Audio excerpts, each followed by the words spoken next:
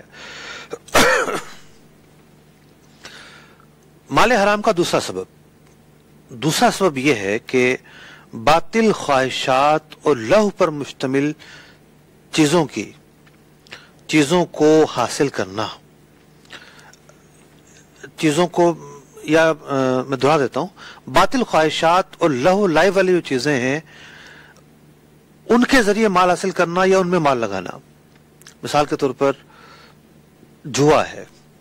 اب کسی جوا جو ہے دراصل ایک خواہش نفسانی پر ڈیپینڈ کرتا ہے، اور خواہش نفسانی ہوتی ہے بس میں کھیلوں ہی کھیلوں، اور جواری جو ہے وہ کہیں سے بھی اس کو بند کر لیں، اس نے وہیں آنا ہے، اس کی سوچوں کا محور جوا ہو کر رہ جاتا ہے۔ اس کا لالچ ایسا ہوتا ہے کہ بندہ پلٹ کر وہاں آ رہا ہوتا ہے اور سارا گھر کنگال ہو جاتا ہے، پھر بھی یہ اس عمل سے باز نہیں آتا۔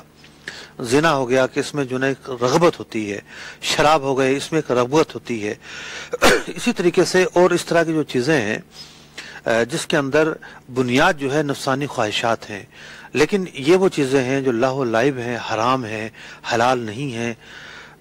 اب کوئی ان کے ذریعے پیسہ حاصل کرتا ہے تو وہ پیسہ، وہ آمدنی جو ہے وہ مال حرام کہلائے گی۔ تیسرا سبب ہے رشوت جو ہے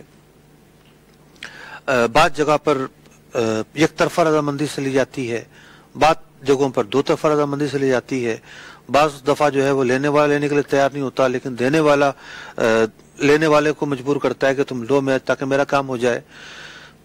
تو جو رشوت ہے، رشوت کا جو لینا ہے کسی صورت میں حلال نہیں ہے۔ رشوت کے ذریعے جو بھی مال حاصل ہوگا وہ مال حرام ہوگا۔ رشوت تیسرا سبب تھا مال حرام کا۔ چوتھا سبب ہے سود۔ قرآن مجید فرقان حمید کی آیات میں تفصیل کے ساتھ اس کو بیان کیا گیا، اس کی مذمت بیان کی گئی۔ سودی کاروبار میں جو لین دین ہے، شرکت ہے، سودی یعنی لین دین کے اندر جو ملوث ہونا ہے، اس کو اللہ تبارک و تعالیٰ کے ساتھ جنگ کرنے کے مترادف قرار دیا گیا۔ تو سود ایک ایسا ذریعہ آمدنی ہے جو مال حرام پر مشتمل ہے۔ تو چوتھا سبب تھا سودی آمدنی۔ پانچواں سبب ہے خیانت کے ذریعے مال حاصل کرنا۔ اگرچہ کہ چوری میں بھی خیانت ہی ہوتی ہے، لیکن ایسا نہیں ہوتا چوری کے اندر کہ آپ کے پاس کوئی مال رکھوا کر گیا پھر آپ لے کر بھاگ گئے۔ چوری میں یہ ہوتا ہے کہ از خود بندہ جاتا ہے اور مال لے کر بھاگتا ہے۔ خیانت ہوتی ہے امانت کے اندر، کوئی آپ کے پاس مال رکھوا کر گیا ہے، آپ نے تھوڑا تھوڑا نکال کے استعمال کرنا شروع کر دیا۔ آپ کے پاس جو ہے وہ کوئی چیز رکھوا کر گیا ہے کہ اس کو استعمال نہیں کرنی، آپ نے اس کو استعمال کرنا شروع کر دیا، خواہ اس چیز کو استعمال کر کے ضائع کر دیا جائے یا اس کے فوائد حاصل کیے جائیں۔ خیانت جو ہے ذریعہ آمدنی کا ایک سبب ہے کہ ذریعہ آمدنی کے جو اسباب ہیں اس میں سے بہت سارے ایسے ہوتے ہیں جو خیانت پر مشتمل ہوتے ہیں۔ چھٹا سبب بڑا ہی بنیادی سبب ہے۔ مال حرام کے جو اسباب ہیں اس میں سے جو چھٹا سبب ہے بڑا ہی بنیادی سبب ہے کہ کاروبار و تجارت کے اندر ایسا طریقہ اختیار کرنا جس سے سودا فاسد ہو جائے۔ اب کاروبار تجارت کی بہت سارے صورتیں ہیں، مطلب خریدنا بیچنا بھی تجارت میں شامل ہے۔ انویسٹ جب ہوتا ہے، آپ کسی سے پارٹنرشپ کرتے ہیں، شرکت کرتے ہیں، مداربت کرتے ہیں، وہ بھی کاروبار ہی کا ایک حصہ ہوتا ہے۔ یا آپ جو ہے وہ کوئی ایسا اجارہ کر لیتے ہیں جو فاسدہ ہوتا ہے۔ کچھ فاسد اجارے ایسے ہوتے ہیں کہ جس کی آمدنی مال حرام ہوتی ہے، کچھ کی نہیں ہوتی۔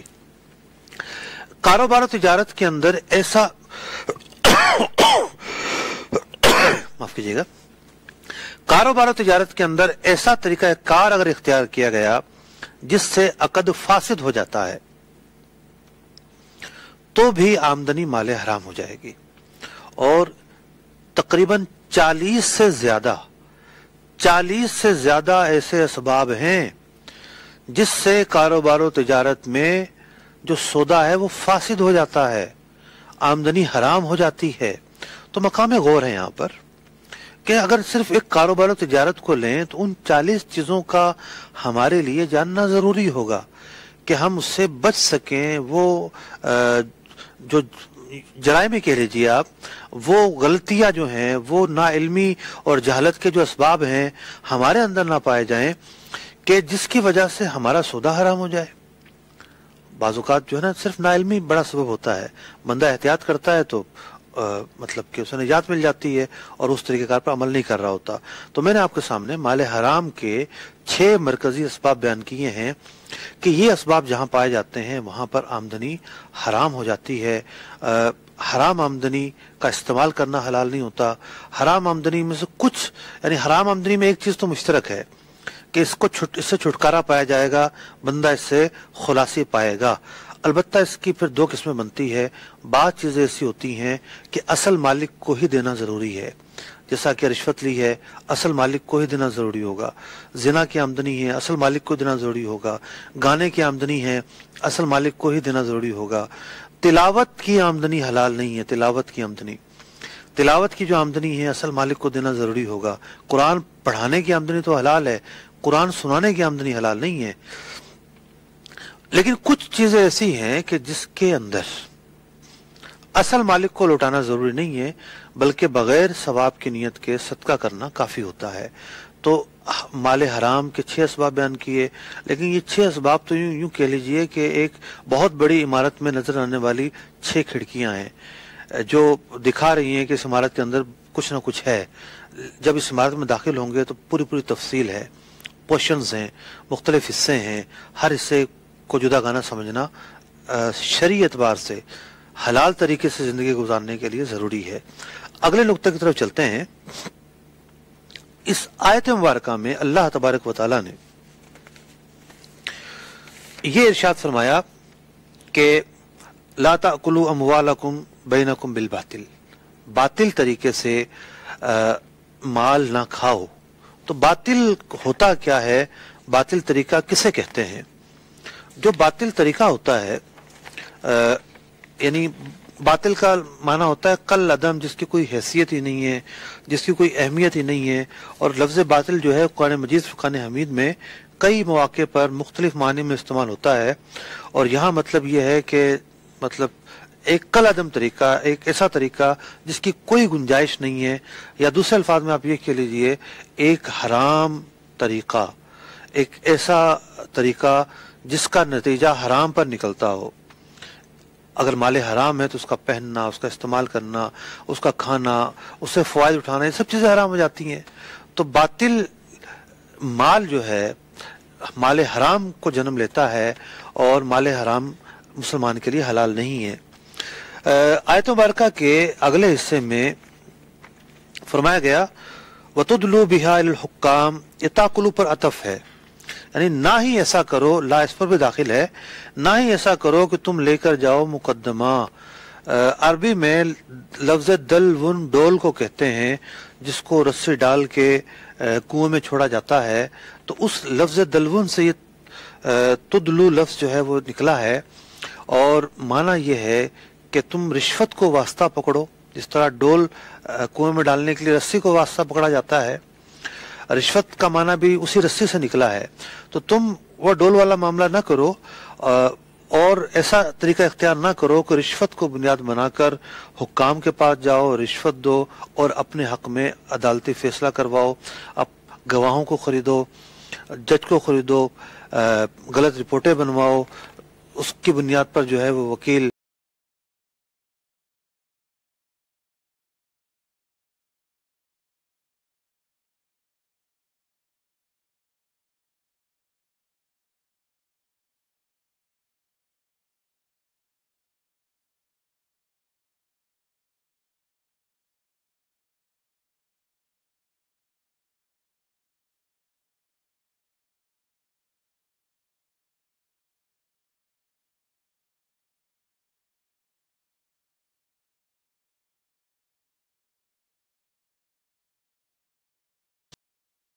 جج کو خریدو, غلط رپورٹیں بنواؤ, اس کی بنیاد پر جو ہے وہ وکیل